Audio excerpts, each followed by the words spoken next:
Jake Morrison wiped the grease from his hands with an old rag and looked at the clock on the wall. It was almost 9 in the evening, and the rain outside was getting heavier. He'd been working on Mrs. Patterson's old truck all day, and his back was sore from bending over the engine.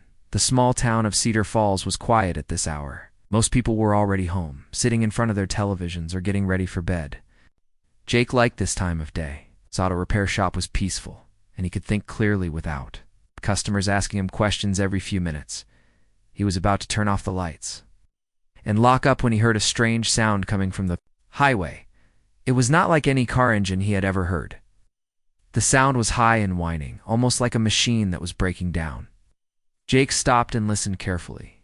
The sound was getting closer. Thunder rolled across the sky and lightning lit up the dark clouds. Jake walked to the window and looked out at the road. At first he could not see anything unusual. It's just the empty highway that led into town from the east. But then he saw something that made him stop breathing for a moment. There was a light moving along the road, but it was not the headlights of a car or truck. This light was blue and bright, and it was flickering like a candle in the wind. Whining sound was getting louder now. Jake could tell that whatever was making the noise was in trouble. Jake grabbed his jacket and a flashlight from the counter. He had always been the kind of person who helped others when they needed it. If someone was broken down on the highway in this storm, they would need help. He ran outside into the rain, which immediately soaked through his clothes. The blue light was about half a mile down the road. As Jake got closer, he could see that it was not a normal vehicle at all. The thing sitting on the side of the highway looked like nothing he had ever seen before. It was about the size of a small car, but it was perfectly smooth and had no wheels. The metal surface was silver and seemed to glow with its own light. Steam was rising from the strange machine, and the blue lights along its sides were getting dimmer. Jake stopped walking and stared at it. His mind was trying to make sense of what he was seeing, but nothing about this thing made sense. It looked like something from a science fiction movie. Then he saw the creature standing next to it at first glance. It looked almost human. It had 2 arms, 2 legs, and a head like a person. But its skin was pale silver, almost white, and seemed to shine in the darkness. Its eyes were large and dark, like looking into deep water at night. The creature was about the same height as Jake, but thinner. And it moved in a way that seemed too graceful for a human. The creature saw Jake approaching and turned to face him. Jake felt his heart beating fast in his chest. Every part of his brain was telling him to run away, to go back to his shop and pretend he had never seen this thing. But the creature did not seem dangerous. In fact, it seemed scared and desperate. The creature began to speak, but the words were unlike any language Jake had ever heard. The sounds were musical and flowing, like water running over stones. Jake could not understand a single word, but the tone was clear. The creature was asking for help. The strange being pointed to the broken machine, and then to Jake. It gestured toward the tools that Jake was still carrying in his hands. The message was easy to understand, even without words. The creature needed someone to fix its machine, and it thought Jake might be able to help. Jake looked at the smooth metal surface of the craft. There were no visible bolts, screws, or panels that he could see. He had no idea how to even begin working on something like this. But the creature was looking at him with those deep, dark eyes, and Jake could see the hope in its expression. "Don't know if I can help," Jake said slowly, knowing the creature probably could not understand him, "but I can try." The creature seemed to understand his willingness to help. It moved to one side of the craft and pressed its hand against a section of the smooth metal. Suddenly, a panel slid open without making any sound. Inside, Jake could see a space filled with strange components that glowed with soft light. Jake had been fixing engines and machines for 20 years. He had worked on cars, trucks, tractors, and even some aircraft engines. But nothing had prepared him for what he saw inside this craft. Instead of wires and metal parts, there were crystal structures that seemed to pulse with energy. Thin streams of light flowed through transparent tubes like liquid electricity. The creature pointed to a section where the light was flickering and weak. Even though Jake had never seen anything like this before, he could tell that something was broken or disconnected. The energy was not flowing properly through that part of the system. Jake knelt down in the wet grass and looked more closely at the damaged area. The crystal component was cracked, and the light that should have been flowing through it was scattered and dim. Somehow, Jake could sense what needed to be done. It was like looking at a puzzle and suddenly seeing how all the pieces fit together. He reached into his tool bag and pulled out a small screwdriver. The creature watched nervously as Jake carefully adjusted one of the crystal structures. The moment he touched it, Jake felt a strange tingling sensation in his fingers. The crystal was warm and seemed to vibrate with energy, working by instinct. More than knowledge, Jake gently realigned the cracked crystal with its connections. He used his fingers to guide the flowing energy back into the proper channels. It was unlike any repair work he had ever done, but somehow it felt familiar and natural as Jake worked. The creature watched him with growing amazement. The blue lights along the craft began to glow brighter, and the whining sound changed to a steady, healthy hum. The steam stopped rising from the hull. Jake could feel that the machine was working properly again. Jake stepped back and looked at what he had accomplished. He was not sure how he had done it, but the strange craft was clearly repaired. The energy was flowing smoothly through all the crystal pathways. The entire machine seemed to be vibrating with renewed power. The creature looked at Jake with what could only be described as gratitude. It reached into a fold in its clothing and pulled out a small object.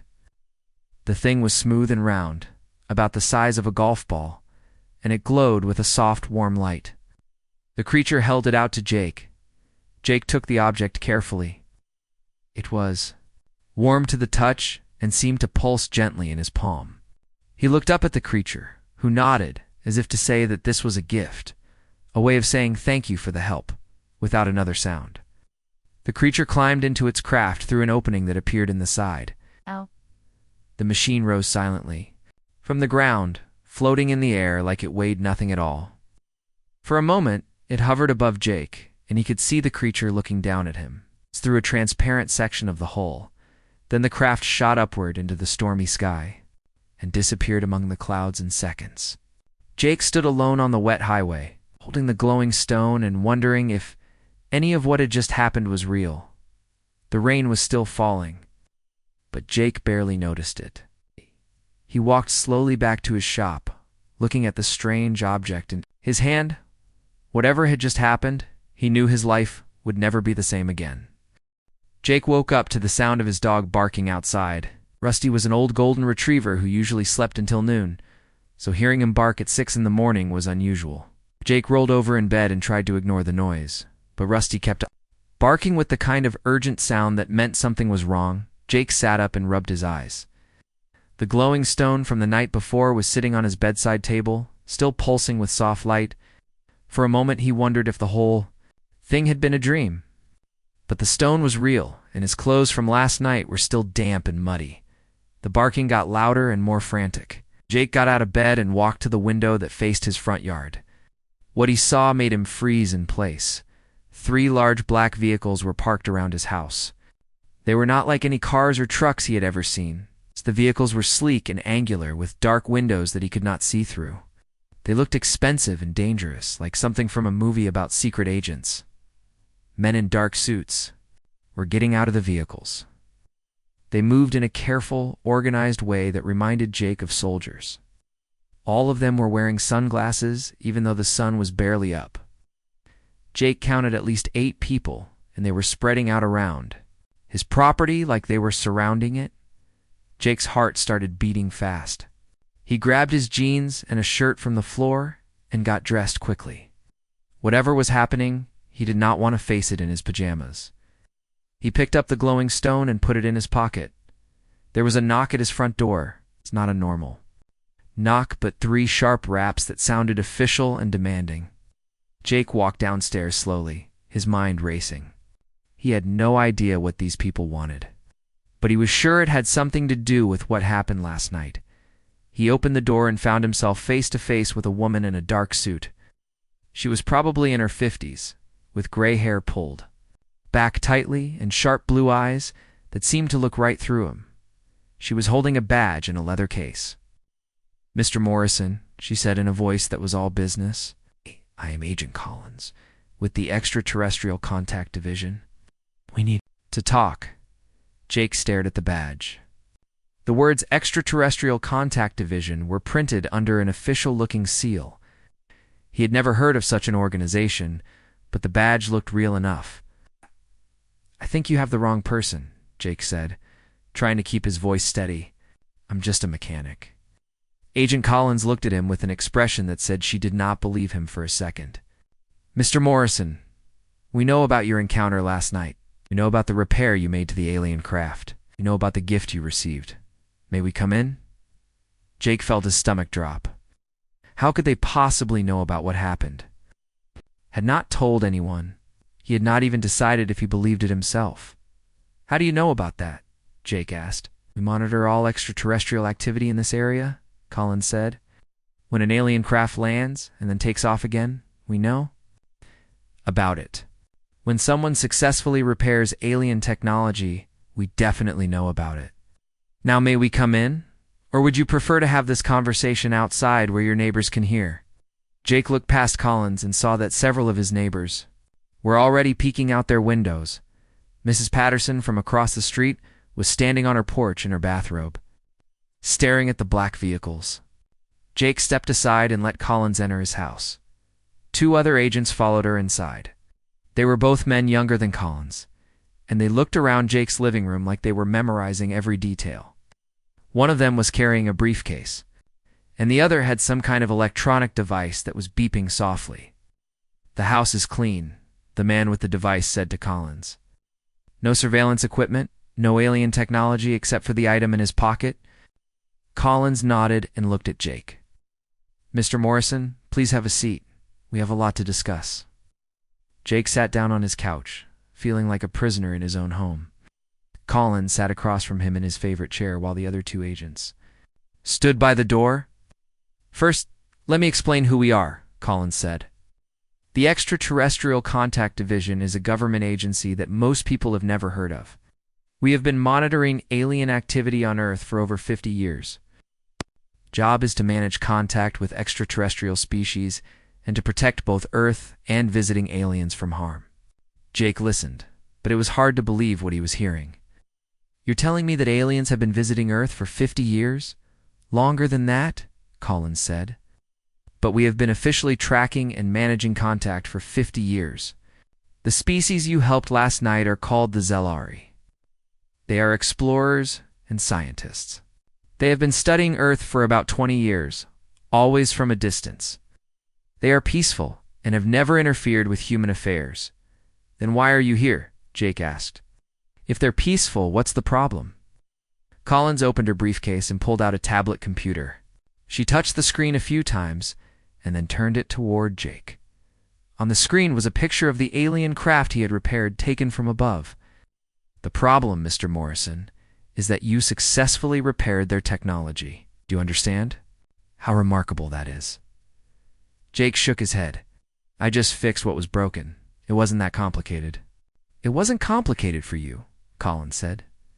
"But it should have been impossible. Alien technology is based on principles that human science does not understand. We have been studying alien artifacts for decades, and our best scientists can barely figure out how to turn them on, let alone repair them." She touched the tablet screen again, and a new image appeared. This one showed a laboratory filled with strange devices and equipment. "This is one of our research facilities. We have hundreds of alien artifacts that we have recovered over the years. Most of them are broken or damaged, and we have never been able to fix a single one." Jake looked at the image and felt confused. "Then how did I do it?" "That is what we are trying to understand," Collins said. "You are not the first person to show this ability, but you are one of very few. We call it intuitive technical integration. Some people can look at alien technology and somehow understand how it works, even though they have never seen anything like it before." The agent with the electronic device stepped forward. "Mr. Morrison, may we see the object the Zelari gave?" "You." Jake hesitated for a moment, then pulled the glowing stone out of his pocket. The moment it appeared, the electronic device in the agent's hand started beeping rapidly. Collins leaned forward and stared at the stone. "Mr. Morrison, that is not just a gift. That is a quantum communicator. It allows instant communication across distances of many light years." "Communication with who?" Jake asked. With the Zelari ship that you helped, Collins said, and with other Zelari ships throughout the galaxy. But here's the problem. When you successfully repaired their craft, it sent a signal that was detected by other species. Not all of them are as peaceful as the Zelari. Jake felt a chill run down his spine. What do you mean? Collins took the tablet back and showed him a new image. This one showed a massive dark ship among the stars. This is a Dominion vessel. The Dominion is a conquering species that destroys any civilization they consider to be a threat. They received the signal from the Zelari craft, and they now know that Earth has individuals capable of understanding and working with advanced technology. So what happens now? Jake asked. Now, Mr. Morrison, you have a choice, Collins said. You can try to go back to your normal life and pretend this never happened. Or you can help us prepare Earth for what is coming, because the Dominion is already on their way here. Jake looked at the glowing stone in his hand. It was warm and seemed to pulse with a rhythm like a heartbeat.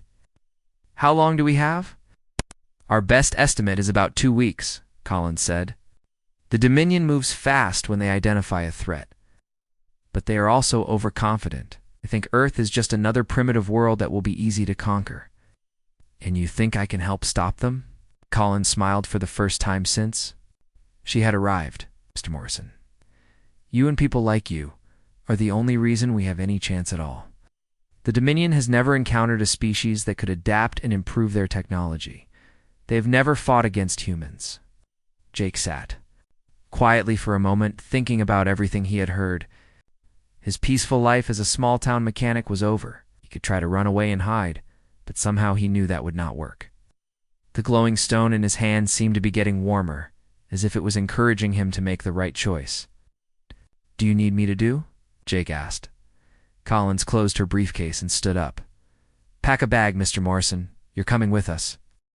Jake threw some clothes into an old duffel bag while Agent Collins waited downstairs. He looked around his bedroom one last time, wondering if he would ever see it again. The glowing stone sat on his dresser, pulsing softly like it was alive.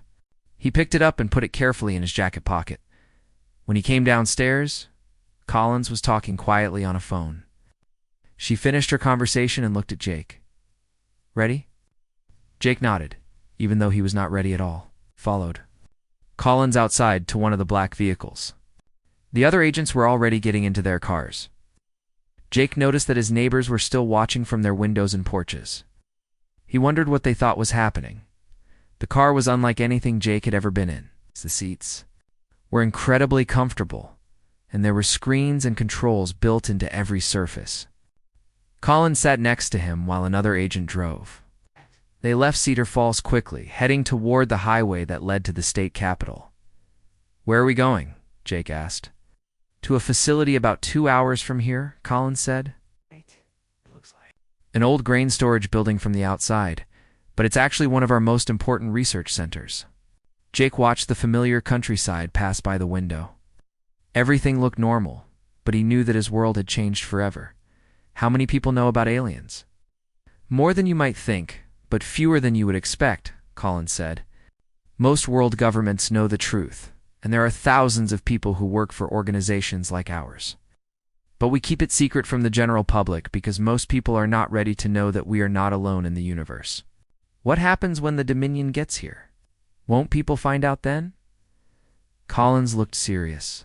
If we cannot stop them, everyone will find out. But by then, it will be too late. They drove in silence for a while. Jake tried to process everything. That had happened in the last 24 hours. Yesterday morning, he had been a simple mechanic in a small town. Now he was riding in a government car toward a secret facility to help fight an alien invasion.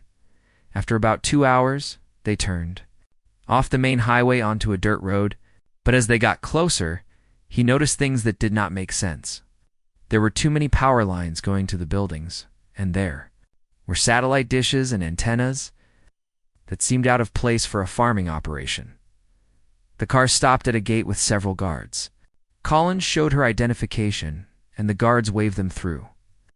They drove to the largest building and parked next to several other black vehicles. Inside the building, Jake was amazed by what he saw.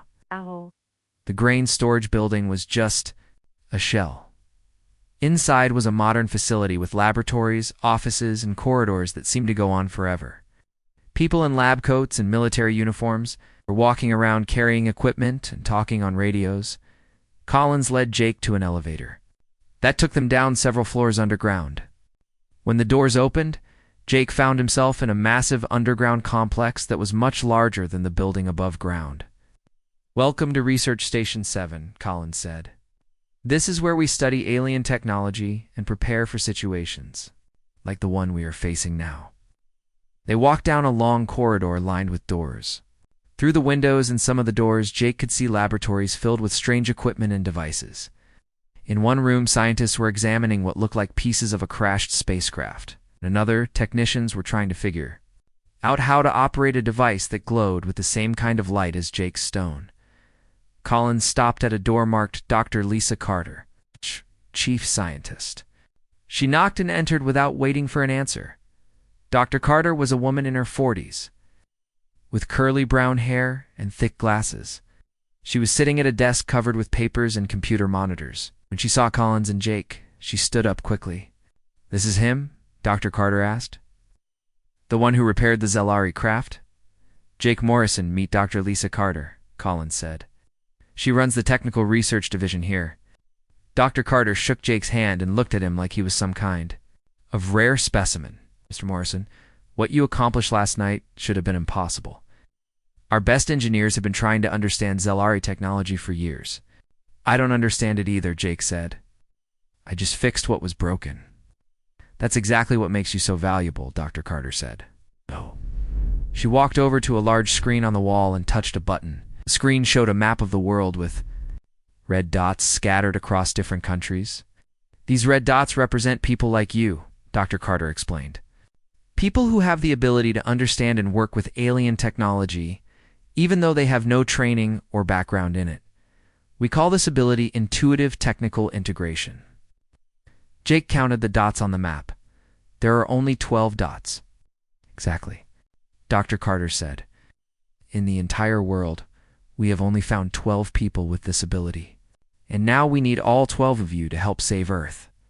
Collins pulled out her tablet and showed Jake a new image. "The Dominion has conquered hundreds of worlds. They are powerful and ruthless. But they have one weakness. They are predictable." Jake asked. Dr. Carter smiled.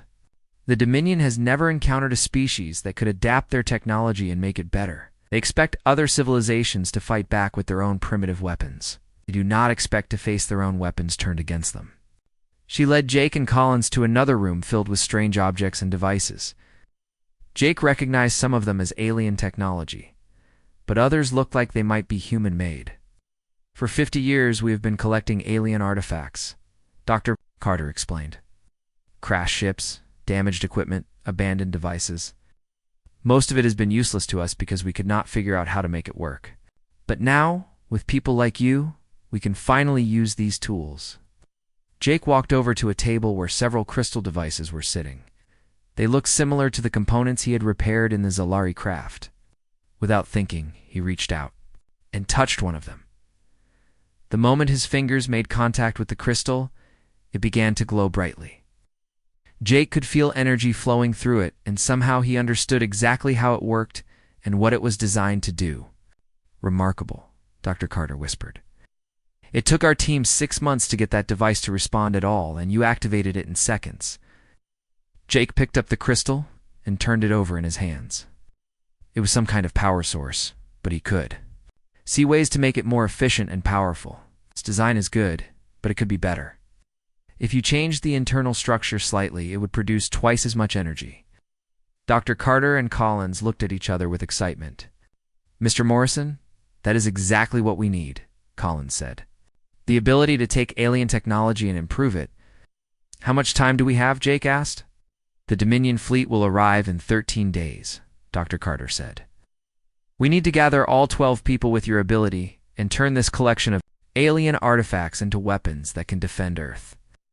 Jake put the crystal device back on the table, but it continued to glow where he had touched it. "What if we can't do it? What if 13 days is not enough time?" Collins put her hand on Jake's. shoulder.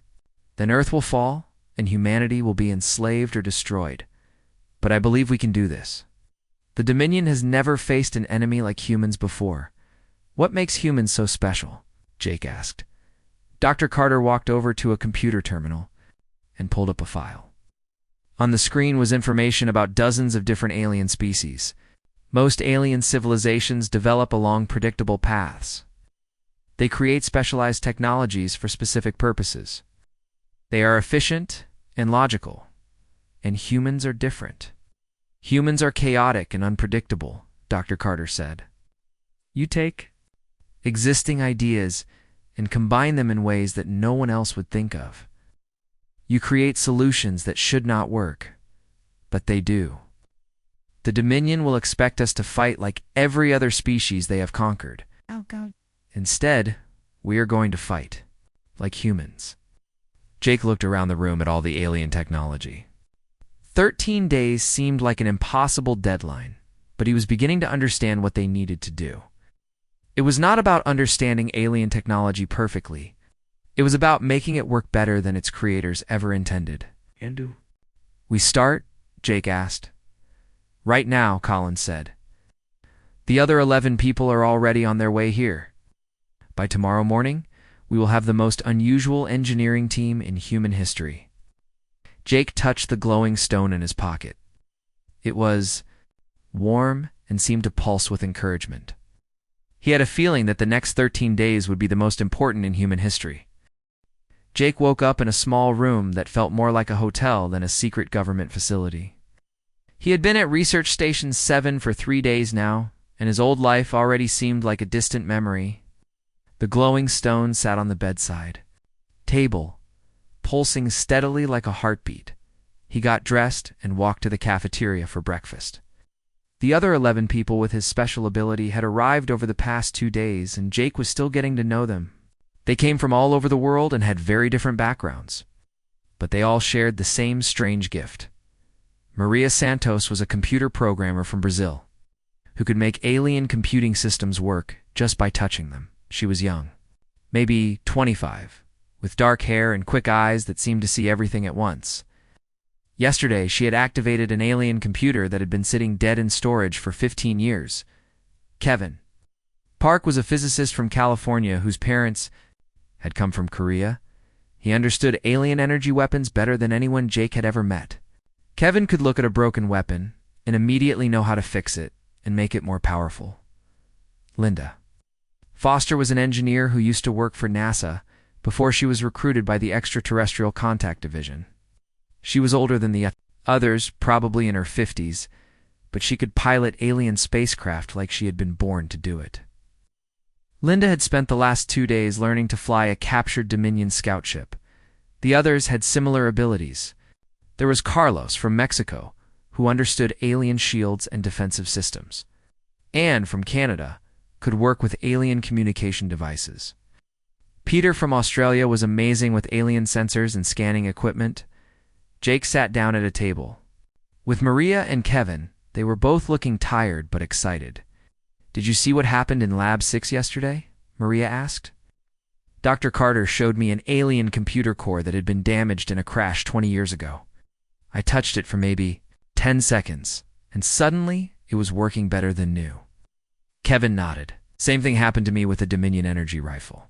The original design was powerful, but I figured out how to make it shoot twice as fast with half the energy consumption. That's what Dr. Carter keeps talking about, Jake said. She says alien civilizations always design things to be efficient and logical.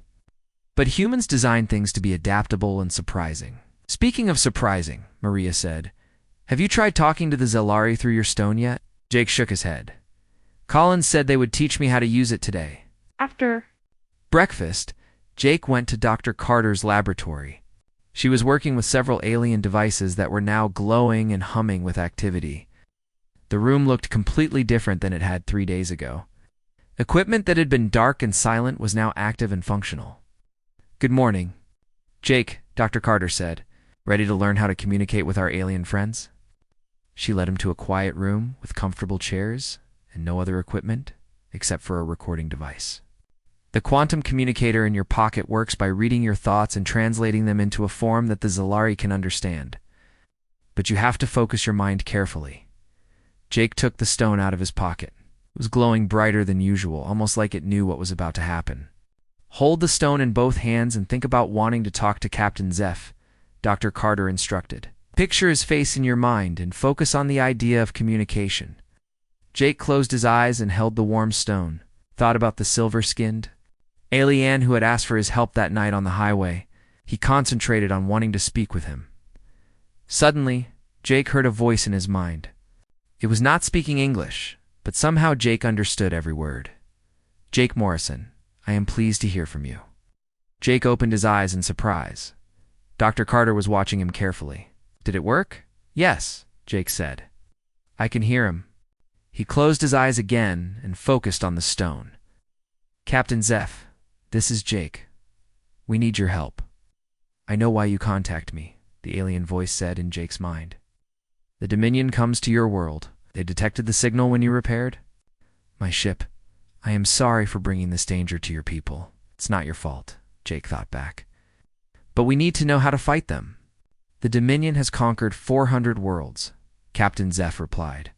They are powerful and ruthless. But they are also predictable. They use overwhelming force and expect their enemies to surrender quickly. What kind of weapons do they have? Energy.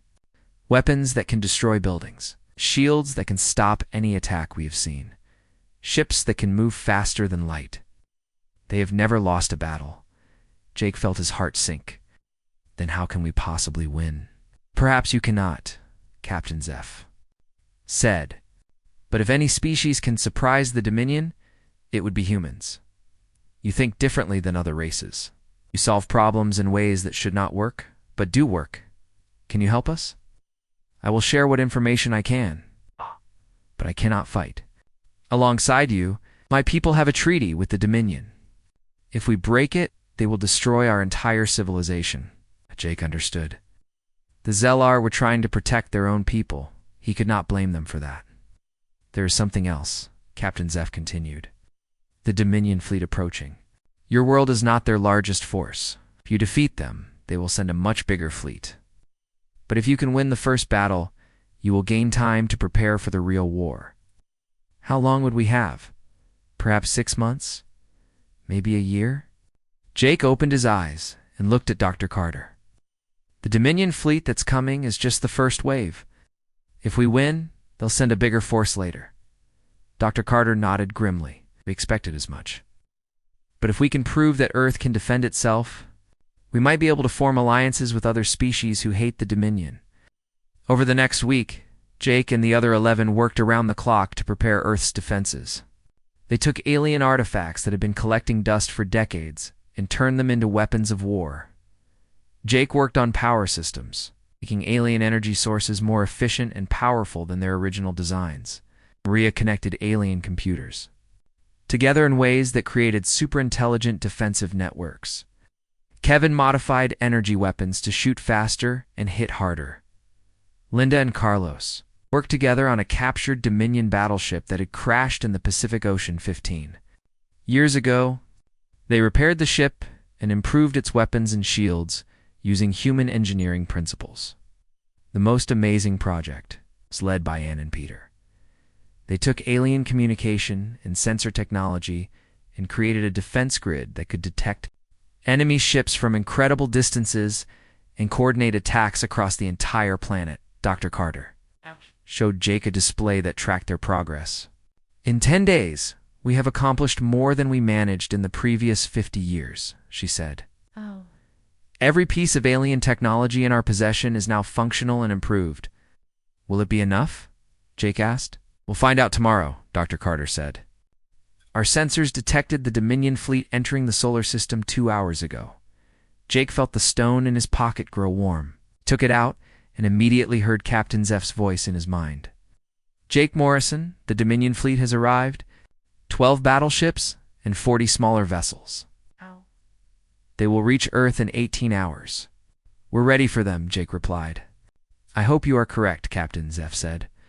The fate of your species depends on the next day. Good luck, Jake Morrison. You have given humanity the best chance possible. Jake put the stone back in his pocket and looked around the laboratory.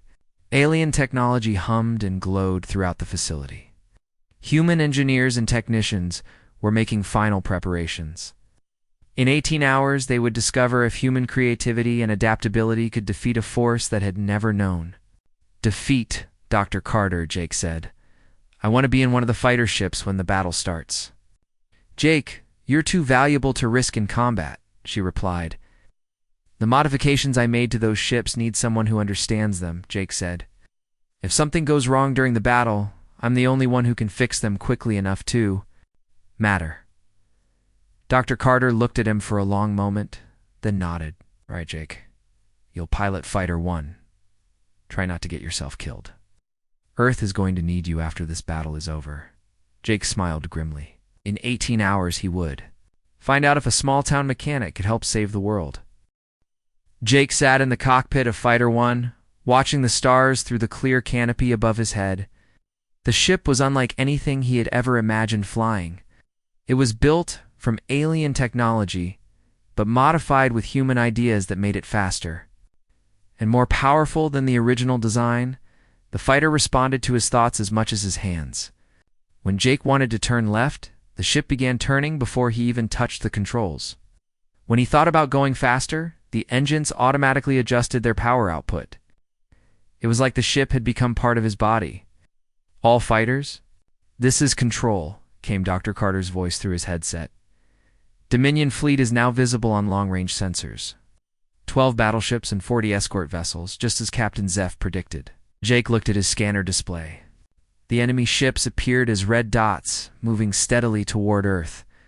They were still 2 hours away, but Jake could see that they were huge. Each battleship was probably 10 times the size of the largest human warship. Fighter pilots, remember? Your training, came Agent Collins' voice. Your ships are faster and more maneuverable than anything the Dominion has ever faced. Use that advantage. Hit hard and move fast. Jake was leading a squadron of 12 fighters, each one piloted by someone with the special ability to understand alien technology. Maria was flying Fighter 2, using her computer skills to coordinate their attacks. Kevin was in Fighter 3, ready to target the enemy's energy weapons with his modified alien rifles. Linda Foster was not flying a fighter. She was commanding the captured Dominion battleship that they had repaired and improved. The ship had been renamed Earth's Defender, and it was now the most powerful vessel in human history. This is Earth's Defender, Linda's voice came through the radio. All systems are ready. Human-modified Dominion shields are at full power. Enhanced weapons are charged and targeting the enemy fleet. Jake felt the stone in his pocket grow warm. Captain Zeff's voice appeared in his mind. Jake Morrison, the Dominion commander, is very confident. He expects this battle to be over in minutes. He has sent a message demanding Earth's immediate surrender. What? Did we tell him? Jake thought back. Your Agent Collins sent a reply. She said that Earth does not surrender to bullies. Jake smiled. That sounded like something Collins would say. The Dominion fleet is beginning their attack approach, Captain Zeff continued. They are moving in their standard formation. Battleships. In front, escorts spread out to prevent escape. They have done this same attack pattern 400 times, and it's worked 400 times, Jake replied. Yes, but they have never fought humans before. The enemy fleet was now close enough to see without scanners. The Dominion battleships were dark and angular, like massive metal sharks moving. Through space, they looked completely different from the sleek, graceful ships that the Zalari used. All fighters, this is Control, Dr. Carter announced. Beginning defensive sequence Alpha. Remember, the enemy expects us to fight like every other species they have conquered. Instead, we fight like humans. Jake pushed his fighter forward, leading his squadron toward the enemy fleet. The plan was simple, but dangerous. While Earth's Defender engaged the battleships directly, the fighters would attack the escort vessels, using hit-and-run tactics. Enemy is firing, came a voice from one of the orbital defense stations. Incoming energy beams. Jake watched as bright blue beams of energy shot from the Dominion battleships toward Earth. But instead of hitting the planet, the beams struck invisible barriers in space. Anne and Peter's modified alien shield network was working perfectly. Our holding, Anne reported from the control center. Energy absorption is at 60%. We can take a lot more hits than they expect. The Dominion fleet seemed surprised that their first attack had been stopped. Jake could see the enemy ships slowing down and changing formation. They had probably never encountered shields that could stop their weapons.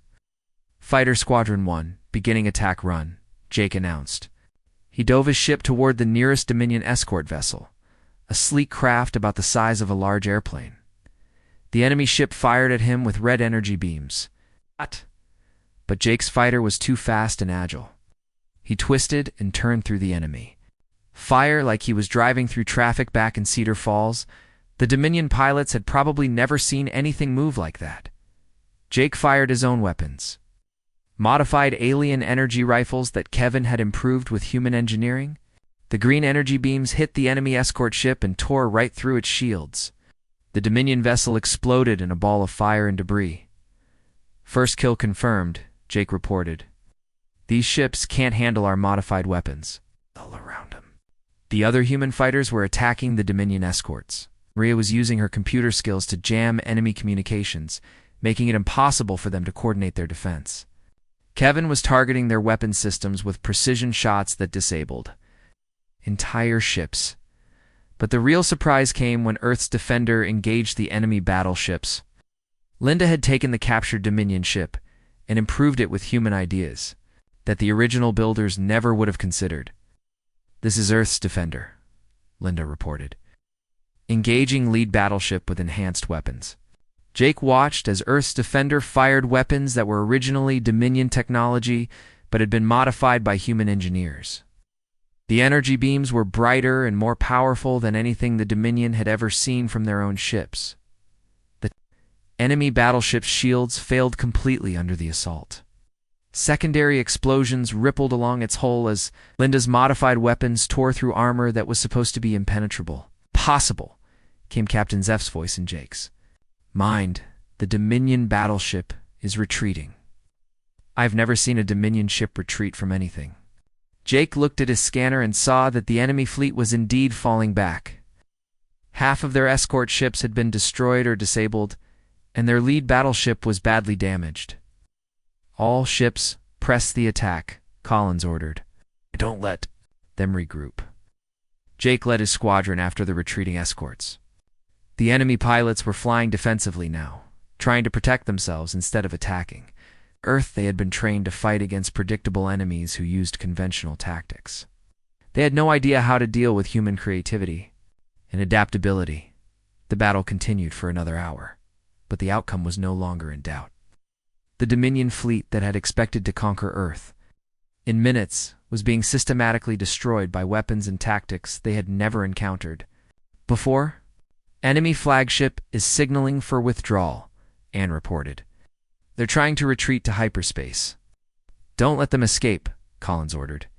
If they report back to the Dominion, the next fleet will be ready for our tactics. Linda brought Earth's defender around in a sweeping attack that cut off the enemy flagship's escape route.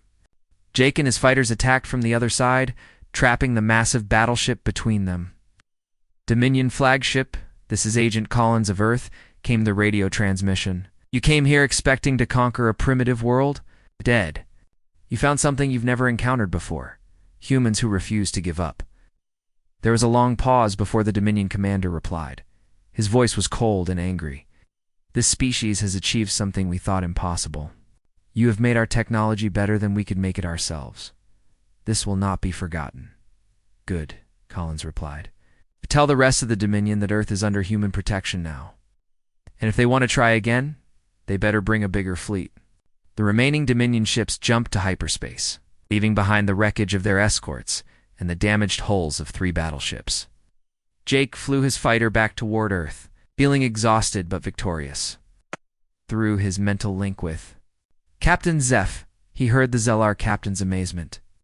Jake Morrison, what your species accomplished today will be remembered throughout the galaxy. The Dominion has never been defeated before. Never. It's not over, Jake replied. They'll be back with more ships. Yes, but now other species will know that the Dominion can be beaten. You have given hope to worlds that have lived in fear for centuries. Jake landed his fighter at the secret base and climbed out of the cockpit. Dr. Carter was waiting for him with a smile on her face. "Mr. Morrison, how does it feel to be the mechanic who helped save the world?" Jake looked up at the sky where the battle had taken place. "It feels like the beginning of something bigger." Collins walked over to join them. "Jake, we're going to need you for what comes next. The Dominion will return, but now we have time to prepare, and other alien species are already sending messages, asking about forming alliances with Earth." Jake pulled the glowing stone from his pocket, was pulsing with a warm, steady light that seemed to represent hope for the future. "A few weeks ago, I was just fixing cars in a small town," Jake said. "Now I'm helping to defend Earth from alien invaders." "What's next?" Collins smiled. "Next, we build a fleet of ships that can take human technology to the stars. The galaxy is about to discover what humans can really do when we put our minds to it." Jake looked at the stone in his hand and thought about all the possibilities that lay ahead. The mechanic who had fixed a stranger's broken ship had become humanity's bridge to the stars.